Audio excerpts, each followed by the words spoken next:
आइए आपको सीधे लिए चलते हैं ग्वालियर, जहां ग्वालियर का रुख कर लेते हैं। आंखें की पलक बंद रहेगी या खुलेगी, ये प्राण का दरवाजा है। हमारी ये अलग अलग प्रकार की इंद्रियों से जो प्राण निकलते हैं, मुंह खुला रह जाना, और एक आखिरी उपप्राण इस 5 में से सेंसेशन है। ये संगीत से हमको जोड़ता है, रोम रोम से संगीत का एहसास होता है।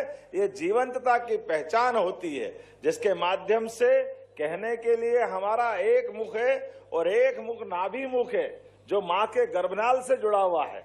लेकिन माँ के गर्भनाल के अलावा भी ये हमारे सहस्त्रों मुख है, जिसको भगवान कृष्ण ने अपने मित्र अर्जुन को कौरव पांडव की उस भीषण सेना के बीच जब उनका विराट रूप दिखाया, तो पहला रूप ये असंख्य मुख वाला दिखाया, जिसके देखते ही अर्जुन जैसा महान धनुर्धर भी थर्रा गया था, डर के मारे कंपायमान हुआ। उन्होंने कहा, महाराज मुझे ये रूप नहीं देखना, आपका ये जो साकार शरीर वाला रूप वो जो है आपका है, उसका ही विराट दिखाओ।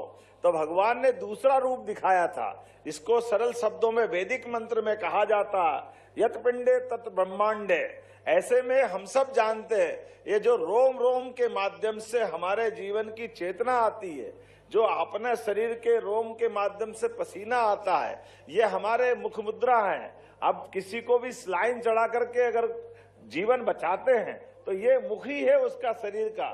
ऐसे में हमारे लिए शास्त्रीय संगीत की साधना सच्चे अर्थों में ये हमारे अपने रोम रोम को पुलकित करती आई है। ऐसे में ये शास्त्रीय वाद्यों के आधार पर हमने प्रकृति से तालमेल बनाने की जो परंपरा स्थापित की, मेरी अपनी ओर से वंदनीय है, अभिनंदनीय है। दुनिया का कोई भी वाद्य हो, वो हमारे ये जो शास्त्रीय रचना से बाहर नहीं हो सकता है।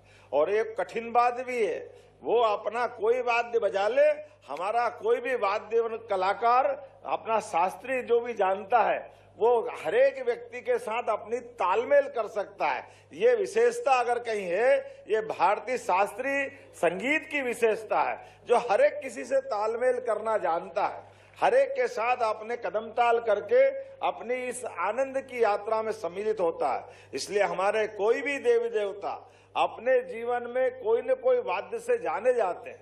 और दुनिया के अंदर वाद्य यंत्रों में अगर कोई पहला वाद्य यंत्र बना है, तो हम तो प्रकृति से जुड़ने वाले हैं। पहला वाद्य बना है वर्षा की बूंद। पहली बार यहाँ के तालाब से, नदी से जब पहली बार बूंद की जो ध्वनि निकलती है, वो ध्वनि डमरू की ध्वनि से जुड़ती है।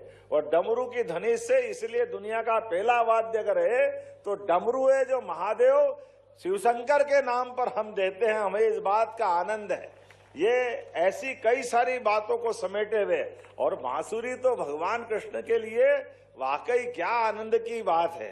रोम रोम से जिसके एक एक छेद करने के बाद भी सप्त स्वरों की लहरियों के माध्यम से यात्रा अनंत यात्रा की ओर ले जाती है, वो स्वर धमनियां एक तरह से नया जीवन देती है।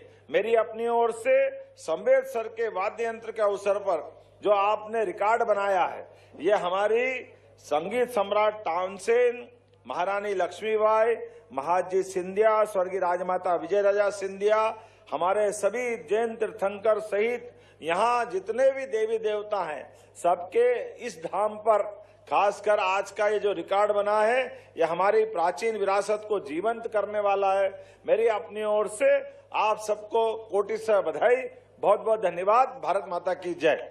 संगीत के प्रति आपका अगाध प्रेम और कलाकारों के प्रति आपकी ये सहजता बहुत ही महत्वपूर्ण है, और निरंतर आपके नेतृत्व